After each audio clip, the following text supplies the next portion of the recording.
안녕하세요. 그당입니다. 오늘 이야기는 약간 슬픈 내용이에요. 물론 무서운 포인트가 없는 이야기는 아닌데 좀 뭐랄까 제가 요즘 약간 감성적이라서 그럴 수도 있긴 해요. 근데 좀 슬펐다 개인적으로. 유진님께서 보내주신 내용이고 오랜만에 한국 이야기인 것 같아요. 아무튼 오늘 이야기 시작해 보도록 하겠습니다.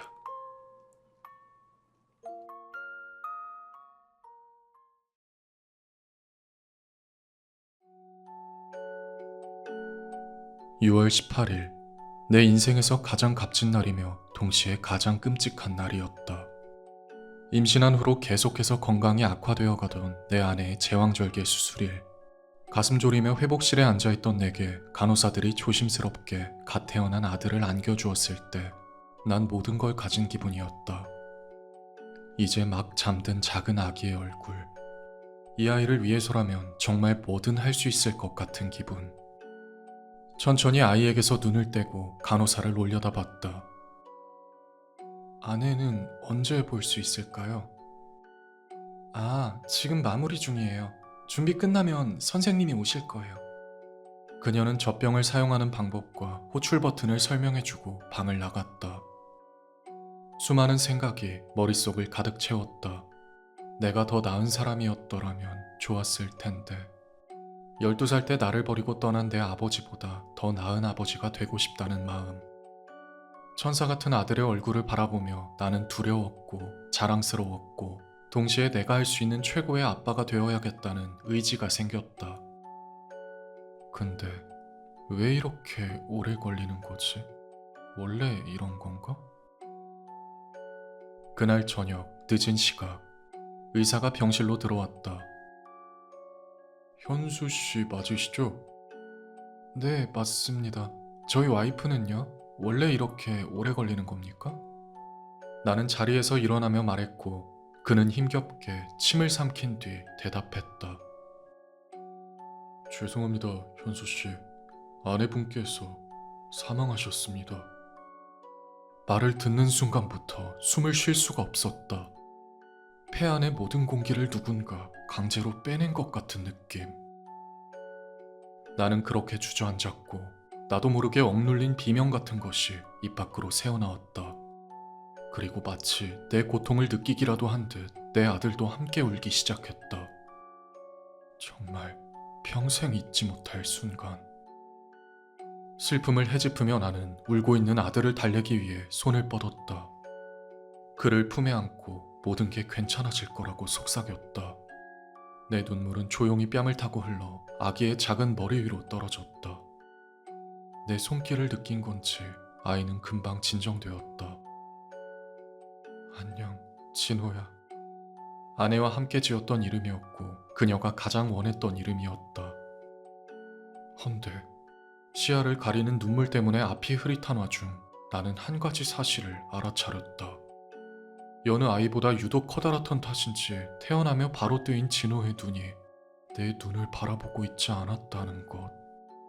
대신 내 왼쪽 어깨 바로 위에 빈 공간을 바라보고 있었다는 것. 그게 5년 전의 일이었다. 호라빠로 사는 일은 쉽지 않았다. 기업 회계사로 장기 근속한 덕분에 나는 재택근무를 하며 외곽에 작은 주택을 마련할 수 있었다.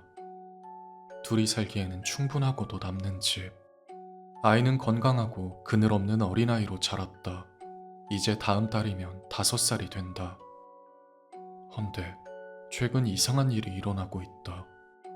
그래서 내가 이 글을 쓰고 있는 것이고, 앞서 말했지만 태어난 첫날부터 눈을 떴던 아이가 내 뒤쪽에 무언가를 바라보고 있다는 걸 알아차렸다.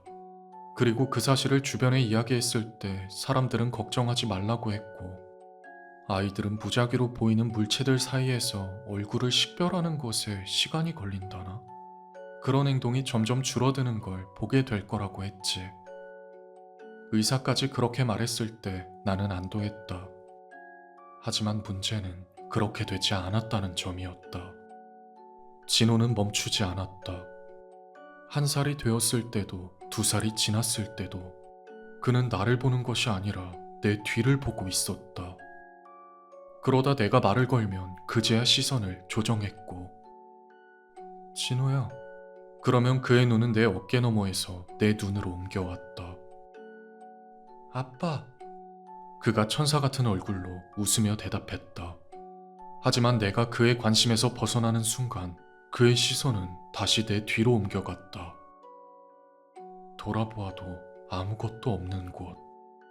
심지어 가끔씩은 아무것도 없는 곳을 향해 미소를 짓고 고개를 끄덕이며 이렇게 외쳤다.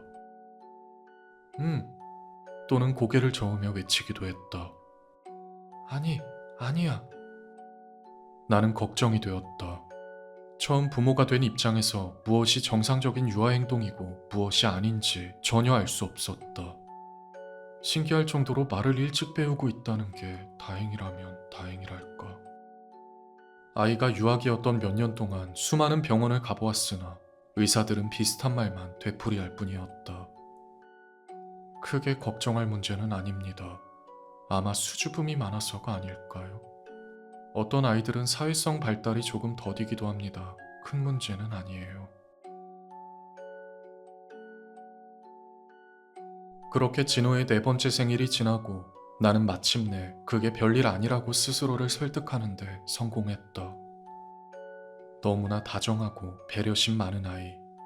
친구를 사귀는 것이 쉽지는 않았지만 사회성이 없는 아이는 아니었다. 그래서 더 이상은 그런 것에 대해 신경 쓰지 않기로 마음먹었다. 그 뒤로 몇 달은 괜찮았다. 일도 순조롭게 진행되었고 마침내 이웃들과 조금씩 친구가 되기 시작했으며 아이는 가을에 유치원에 들어갈 예정이었다. 분명 지난달까지는 그랬다. 어느 날 한밤중 진호의 방에서 조용한 속삭임이 들려왔다. 잠귀가 밝지 않은 내가 어떻게 그걸 들었는지도 모르겠다. 나는 눈을 비비며 침대에서 일어나 내 방에서 아이의 방까지 이어진 짧은 복도를 천천히 걸어갔다. 혹시 내가 잘못 들은 것일 수도 있었기 때문에 자는 아이를 깨우고 싶지 않아 문을 최대한 조용히 살짝 열었다. 어두운 방은 작은 야간등으로 희미하게 밝혀져 있었고 나는 내 아이를 보고 몸이 살짝 굳었다. 아이는 바닥에 앉아 있었고 나와 문을 등지고 있었다. 방에 비어있는 모서리를 바라보고 있는 아이. 심지어 모서리를 똑바로 바라보는 것도 아니었다. 고개는 살짝 위를 향해 있었고 천장 근처의 어딘가를 바라보고 있었다. 내가 들어온 사실을 아는지 모르는지 아이는 속삭였다. 네가 여기 있어서 좋아. 나도 같이 가도 돼? 놀고 싶어? 그런 내 아이의 뒷모습을 보면서 소름이 끼쳤다. 목류병인가? 물론 목류병이라고 해도 여전히 기분 나쁠 일은 맞긴 한데 나는 조심스럽게 문을 더 열고 말했다. 진호야, 뭐하고 있어? 놀이는 내일 하고 자야지. 진호는 내가 들어왔다는 사실을 알고 있던 건지 전혀 놀라지 않았고 잠시 조용해지며 움직이지 않았다. 그리고 잠시 뒤 아빠가 잘 시간이래. 내일 놀자. 그러고는 자리에서 일어나 조용히 침대로 돌아갔다. 그리고 곧바로 잠들었다. 다음 날은 토요일. 아침 식탁에 앉아 아이가 밥을 먹는 모습을 보다가 물었다. 진호야, 어젯밤에 아빠가 진호 방에 갔던 거 기억나? 아이는 고개를 숙이고 밥을 바라보며 답했다. 그럼 어젯밤에 누구랑 이야기하고 있었어? 내 친구. 진호의 대답에 한순간 어리둥절해졌다. 친구? 친구 누구? 리온이. 나는 미간을 찌푸렸다. 그럼 리온이는 항상 진호 방에 있어? 아니. 그럼 리온이가 어디 있는지는 알아? 그제야 진호가 고개를 들었다. 하지만 이번에도 나를 보는 것이 아니라 내 뒤쪽을 바라보았다. 아빠 뒤에 있어. 그리고 그 순간 나는 목덜미 뒤에서 아주 미세한 공기의 움직임을 느꼈다. 마치 누군가 바로 뒤에서 내 목에 숨을 내쉬는 것 같은 느낌. 그리고 왜인지는 모르겠지만 뒤돌아보고 싶지 않은 기분. 하지만 억지로 고개를 돌려 뒤를 바라보았고 당연하게도 그곳엔 아무것도 없었다. 그저 텅 빈 우리 집의 부엌이었다. 점심을 먹고 얼마 후 우리는 길 건너편 집으로 새로 이사온 가족의 이사 파티에 초대받았다. 그 집에도 혁이라는 어린 남자아이가 있었는데 진호보다 1살 많았고 둘은 금세 친해졌다. 진호는 혁이네 집에 먼저 가서 놀아도 되냐고 물어왔다. 나는 밀린 업무를 처리해야 해서 먼저 가도 좋다고 했다. 창문 너머로 아이가 길을 안전하게 건너는 것을 확인한 뒤 나는 돌아와 에어팟을 끼고 일을 시작했다. 그리고 일을 시작한 지 1시간쯤 지났을 때 누군가 내 어깨를 가볍게 두드리는 느낌이 들었다. 진호가 집에 돌아와 뭔가 필요한 줄 알고 내가 에어팟을 빼며 의자를 돌렸는데 내 뒤엔 아무도 없었다. 집엔 나 혼자였다. 순간 혼란스러워진 내가 집안을 돌아다니며 아이를 불렀다. 그러다 거실 앞 창문을 지나가며 밖을 내다보니 진호와 혁이가 길 건너편 잔디밭에서 뛰어노는 모습이 눈에 들어왔다.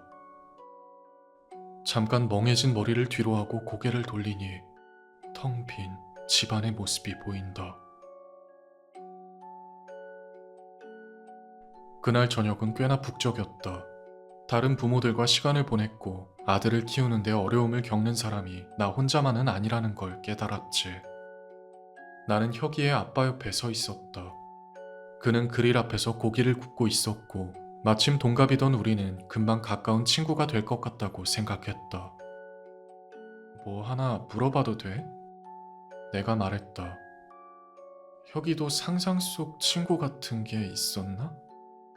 뜬금없는 내 말에 그가 웃었다. 왜? 진호한테 보이지 않는 친구라도 생겼어? 말 같지도 않긴 한데 맞아. 근데 좀 소름이 끼쳐서.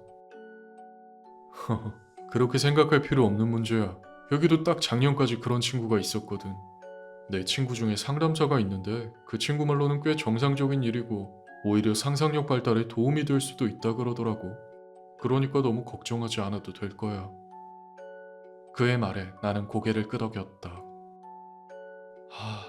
고마워. 아내라도 살아있었으면 뭘 해야 할지 알았을 텐데 요즘은 가끔 내가 뭘 하고 있는지 모르겠다는 생각이 드네.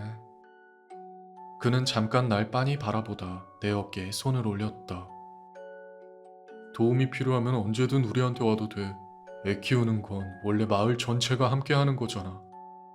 그가 고기가 담긴 접시를 건네며 말했다. 고마워, 정말 여러모로. 그렇게 밤 10시가 되자 사람들은 모두 집으로 돌아가기 시작했다. 나도 진호와 손을 잡고 길을 건너 집으로 돌아가고 있었고, 그리고 도로 한가운데서 아이가 나를 올려다보며 말했다. 아빠, 내 친구가 오늘 우리 집에서 자고 가도 돼? 응?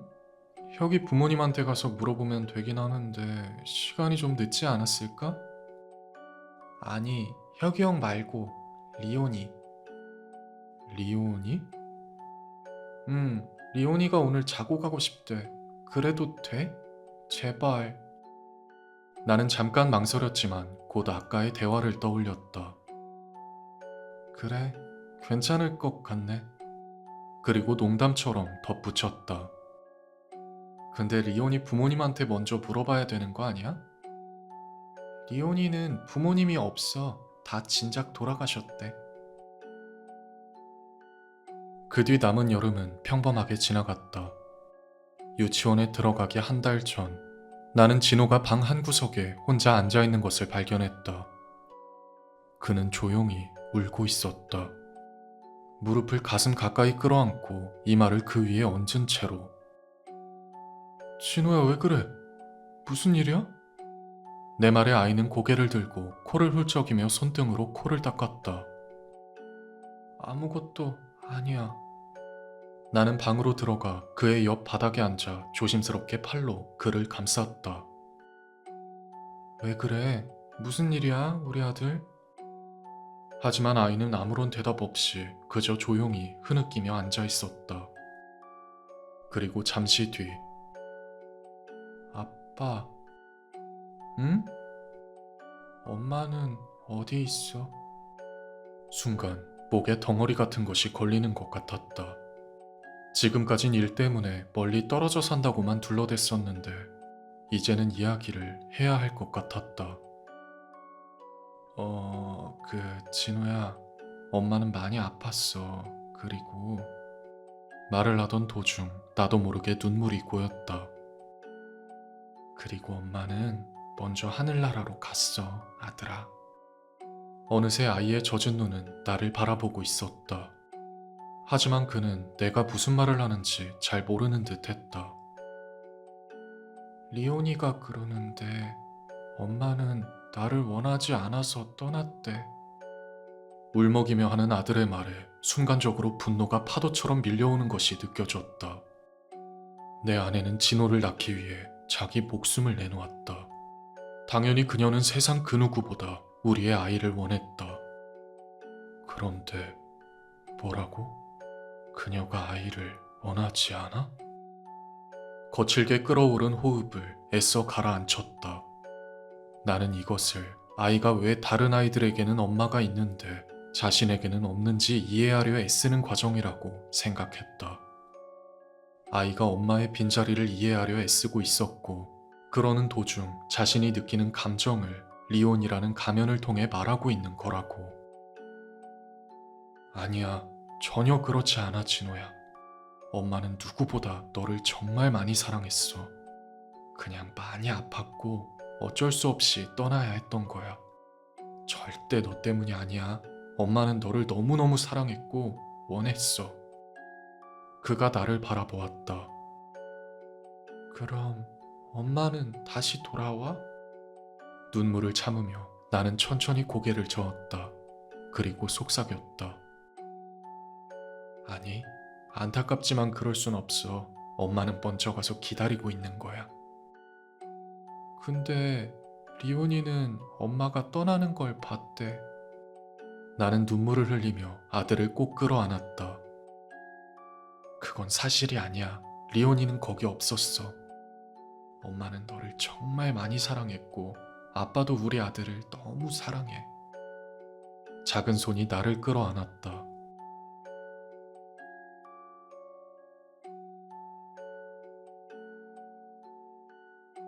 여름의 마지막 몇 주 동안 내 아들에게 변화가 생겼다.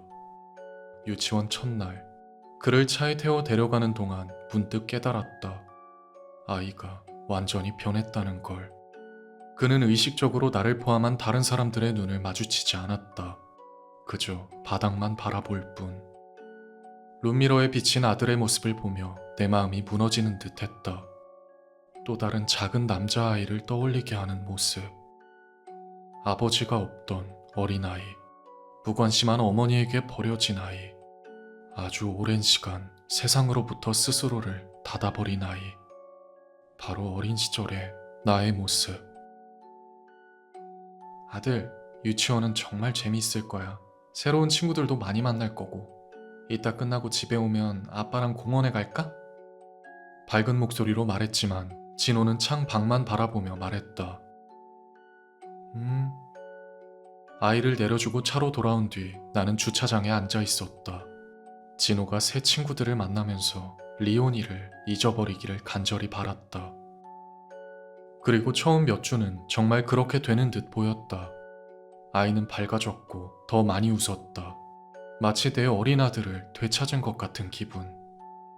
그 전화 한 통을 받기 전까지는 분명 그랬지. 여보세요? 나는 전화기에 대고 말했다. 안녕하세요, 진호 아버님.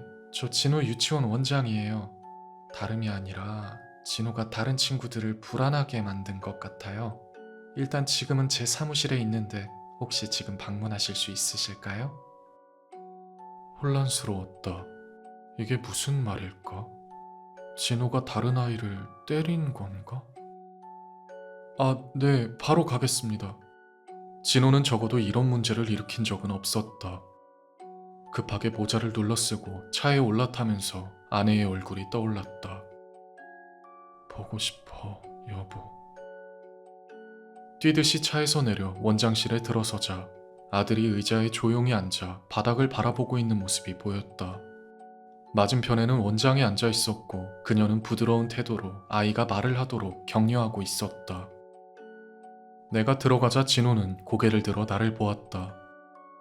그리고 그의 눈은 방 건너편의 빈 모서리로 옮겨갔고 무언가를 직시하며 그대로 고정되었다. 그 모습을 보고 원장이 일어나 내게 다가왔다. 와주셔서 감사해요, 아버님. 진호가 다소 충격적인 그림들을 그렸는데. 이어 그녀는 접힌 종이 한 장을 내게 건네며 말했다. 왜인지 오늘은 담당 선생님 말씀도 듣지 않으려고 했다고 하고, 평소에는 정말 착한 아이인데 이런 일은 처음이라서 연락드렸어요. 오늘은 아버지와 조금 더 시간을 보내면 도움이 될 것 같아서요. 아, 감사합니다, 원장님. 제가 데려가서 이야기해 볼게요. 나는 돌아서서 진호에게 말했다. 아들, 오늘은 아빠랑 신나게 놀아보자. 어때? 내 말에 그는 자리에서 일어났지만 내가 손을 잡기 전까지 진호의 눈은 그 모서리에서 떨어지지 않았다. 유치원을 나서며 나는 원장이 건넨 종이를 펼쳤다. 서툴게 그려진 막대기 같은 사람 3명. 크레용선은 힘을 주고 세게 눌러 그은 듯 거칠고 공격적이었다. 마치 분노에 사로잡힌 아이가 그린 것처럼. 그림 속의 두 인물은 손을 잡고 함께 서 있었다. 하나는 활짝 웃고 있는 어린 남자아이였고 다른 하나는 사람이 맞나? 그냥 매우 키가 큰 형체였다. 몸통의 2배는 될 법한 팔과 다리를 가진 온통 검게 칠해진 형체. 그리고 나머지 한 명은 종이 아래쪽에서 가로로 누워있는 모습이었다. 얼굴이라고 그린 듯한 곳엔 분명 슬픈 표정이 보였고 몸에는 뭔지 모를 붉은 얼룩들이 덮여 있었다. 피인가? 내 아이가 그렸다기엔 어딘가 소름 끼치는 분위기의 그림. 아들, 이거 아들이 그렸어? 그는 바닥을 보며 고개를 저었다. 아니, 리온이가 그렸어. 손잡고 있는 게 진호랑 리온이야? 진호가 고개를 끄덕인다. 그럼 다른 하나는? 저기 누워있는 게 혹시 아빠야? 그는 잠시 코를 훌쩍인 뒤 고개를 끄덕였다. 이윽고 차 앞에 도착했을 때 나는 한쪽 무릎을 꿇고 얼굴을 진호의 눈높이에 맞췄다. 아들, 잠깐 아빠 좀 봐줄래? 진호의 고개가 천천히 올라왔다. 왜인지 진호는 두려움에 떨고 있는 듯 보였고 눈물이 터지지 않도록 애쓰는 아이의 눈이 파르르 떨리는 것이 보였다. 난 순간 가슴이 무너져 내리는 걸 간신히 부여잡고 내 어린 아들을 끌어안았다. 진호야, 아빠는 너를 정말 많이 사랑해. 여태 그 말을 충분히 자주 해주지 못해서 미안해. 진호는 아빠에게 전부야. 근데 진호야, 리온이가 네 친구라는 건 알아. 하지만 지금은 아무리 봐도 좋은 친구처럼 보이지 않아. 절대 우리 아들 혼내는 것도 아니고 무슨 일이 생기든 어떤 모습이든 아빠는 우리 아들이 제일 소중하고 아빠는 언제나 네 친구야. 아빠는 진호가 친구 때문에 무서워하지 않았으면 좋겠어.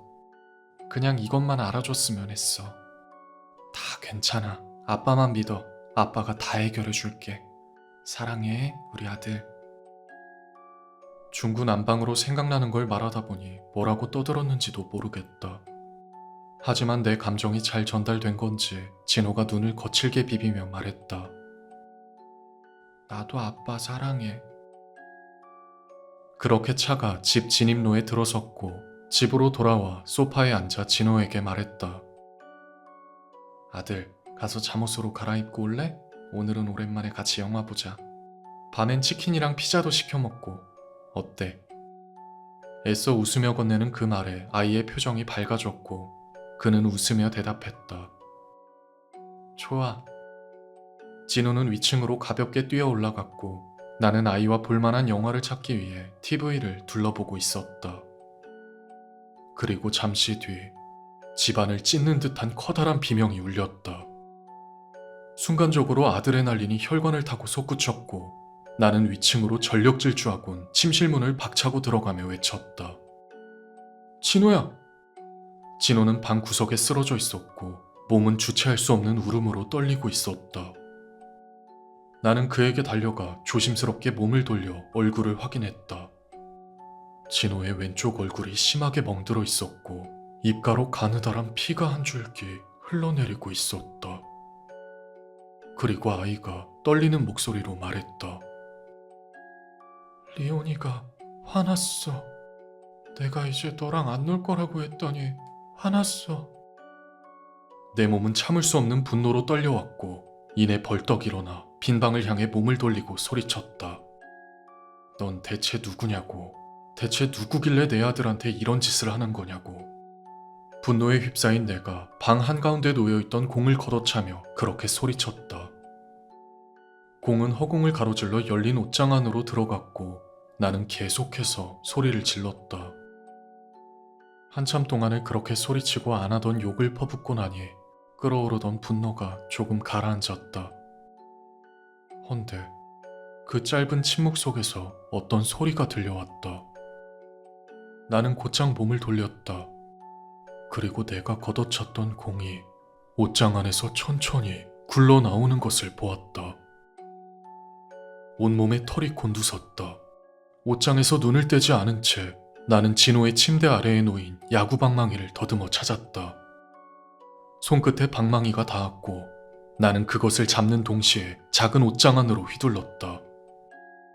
하지만 방망이는 뒤쪽 나무판을 부수며 옷장을 망가뜨렸을 뿐 옷장 안엔 아무것도 없었다.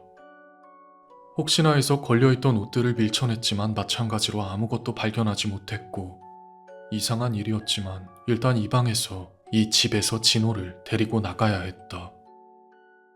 나는 진호를 안으려 다시 몸을 돌렸다. 그리고 그 순간 말도 안 될 정도로 강한 손가락들이 내 목을 감싸쥐는 것을 느꼈다. 한 줌의 숨도 쉴 수 없을 정도로 목의 모든 통로가 짓눌리는 듯했다. 그때부턴 죽음이라는 공포가 내 머릿속을 채우기 시작했다. 그럼 아이는? 내 아들은? 내가 죽더라도 내 아들은 살려야 한다. 그렇게 내가 죽을 힘을 쓰며 뒤를 돌렸는데 그때 등 뒤에서 속삭임이 들렸다. 그 애는 내 거야. 순간적으로 뱀 앞에 쥐라도 된 듯 전신이 뻣뻣하게 굳는 듯 했다. 하지만 살아야 했다. 살려야 했다. 내가 발버둥치는 동안에도 방 안에는 깊고 걸쭉한 웃음소리가 터져나왔다. 그리고 그러다 갑자기 손가락이 풀렸다. 하지만 웃음소리는 아직도 계속 남아있었다. 순식간에 공기가 비어있는 폐 안으로 쏟아져 들어왔고 나는 무릎을 꿇고 쓰러지며 폐에 산소를 채워 넣었다. 그리고 캑캑거리며 뒤를 돌아보았지만 아무것도 보이지 않았다. 물론 그런 건 중요하지 않았다. 진호야! 아이는 구석에 웅크린 채 두 손으로 귀를 꽉 막고 있었다. 다음 순간 나는 진호에게 달려가 그를 품에 안고 계단으로 뛰어갔다. 그러는 동안에도 웃음소리는 집안 전체에 계속해서 울려 퍼지고 있었다. 그런 소리가 멈춘 것은 우리가 밖으로 나간 뒤였다. 나는 지금 호텔방에서 이 글을 쓰고 있다. 떠나야 했지만 어디로 가야 할지 모르겠다. 그저 이곳만 아니면 어디든. 아빠. 아들, 왜 그래? 리온이가 아빠를 죽일 거래. 진호는 한참을 망설이다 겨우 그 말을 뱉어냈다. 그에 나는 이를 악물고 내 아들의 눈을 깊이 바라보았다. 지금 어디 있어? 그런 내 말에 진호는 나를 마주 보다가 내 어깨 너머로 시선을 옮겼다. 평소와 같이 살짝. 아빠 뒤에.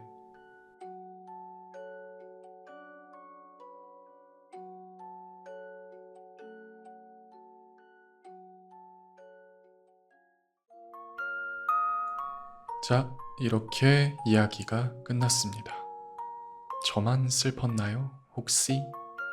이거 수정하는데 되게 오래 걸렸어요. 원래 내용이 훨씬 길었어서 그거 줄이는데 시간을 많이 썼고, 또 녹음하고 편집하는데도 평소 시간 거의 2배는 걸린 것 같아요. 거기다가 제가 지금 정지 풀린 지가 얼마 안 돼서 뭔가 좀 더 조심스러워졌다고 해야 되나? 무서워요. 이러다가 또 그러는 거 아닌가 싶어서.